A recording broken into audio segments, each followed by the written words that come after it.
Hey guys, welcome back. This is RPG a day 7.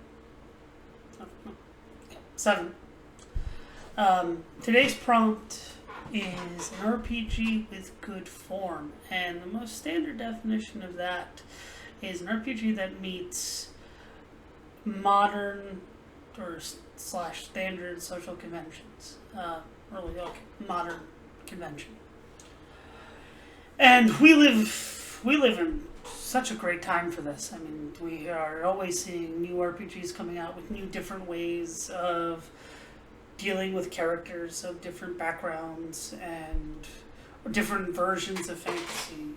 Coyote and Crow come up, which is an indigenous slash Native American slash American Indian kind of mythos version of fantasy. That's awesome. I'm also thinking of pretty much anything Evil Hat puts out, particularly Thirsty Sword Lesbians, dealing with LGBTQ characters in a high adventure, swashbuckling adventure. So I think Star Wars or any other space opera. Awesome. And you're getting smitten by your lover. Great. Beautiful. Love it. Dungeons and Dragons 5e, great stuff, as my friend Fry pointed out in his TikTok that I'll link down below in the doobly-doo. But a game I want to talk about today, and my shirt gives it away, even though it is a little faded, is Pendragon. This is the 6th edition of Pendragon, the starter set for the 6th edition. Pendragon was originally written by Greg Stafford in the 80s, put out by Chaosium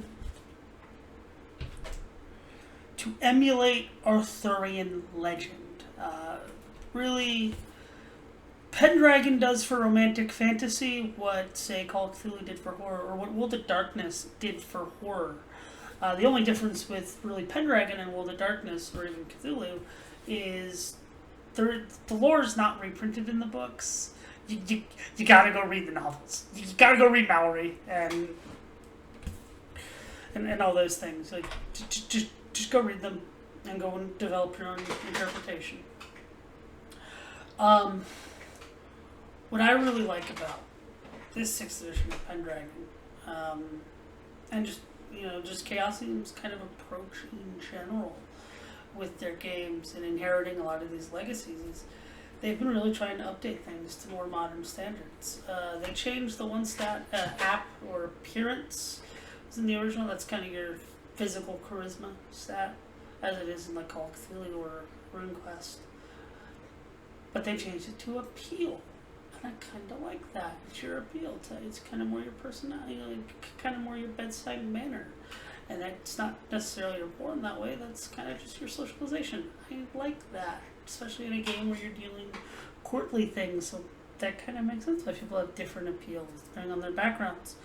But another thing that really the 6th edition of Pendragon is doing that I really love is, okay, so we have our standard male Arthurian knights with their swords and their shields. But then we also have our lady knights, all kind of representing, kind of different archetypes of fighters, showing that, this one right here, Dame Tamaria, is the granddaughter of a Sumerian horse archer. Sumerians, far east of the European continent, closer to Asia, coming to England to serve in this mythic Britain. That's cool. Like, that's badass, guys. That's badass. That's awesome. It was already badass and cool, but also having a woman there, yeah, that's also just extra cool, man. Extra cool. I mean, I grew up with Xena Warrior Princess. Come on! Yes! Yes! So yeah, and it's all about, inclusion. I mean, that's truly the idea of inclusion, is we're not it's representation not in like a token way, not in like, oh yeah, here's the black character, or here's the Asian character. It's seeing yourself in the story, saying, no, this can be a knight. It's not just for white men. It's not just a white men club. You know, oh, you can play a gay knight. You can do all these. Anyone can be a knight. And I like that.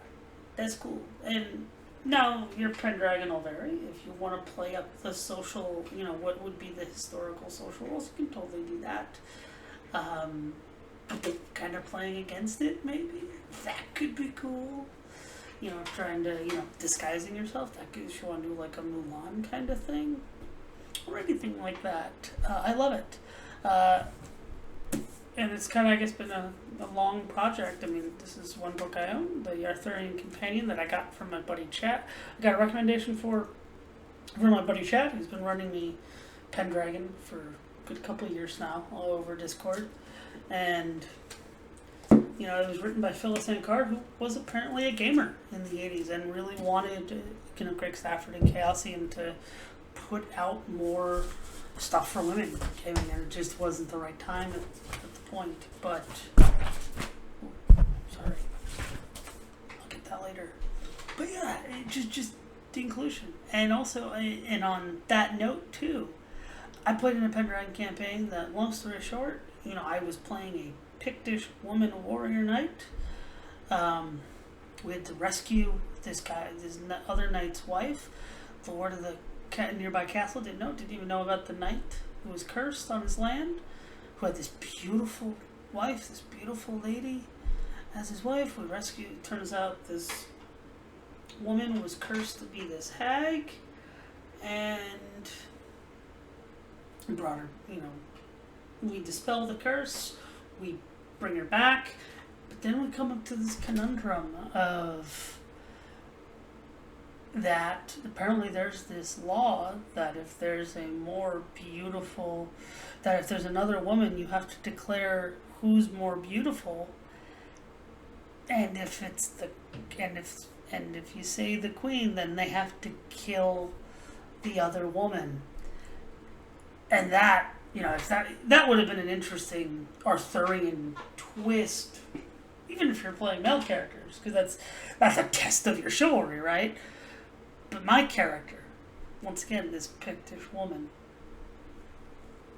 who was being nice, being very nice, wasn't jealous, wasn't, you know, was dealing with the Lord's misogyny. This point was the last straw. And then I failed my trait roll, and I called him out on it. I entered a duel to the death, and I did kill him. And I kind of took the manor. I eventually gave the manor to the knight and his wife, and I said, hey, the lady can live there. But yeah, or come back to Camelot with me. But that was cool. That was cool, and that's what you get when you start thinking more inclusively in games, and who you include as player characters. Even NPCs. Diversify your NPCs. Diversify your PCs. Have characters do cool shit, man. Like, just cool shit. Anyone can do cool shit. Anyway, I'm John. Thanks for watching. Hope you all stay safe. Be kind. Tell me what you think in the comments. Once again, be kind. And stay safe. And I'll see you in the next one, guys. Game on.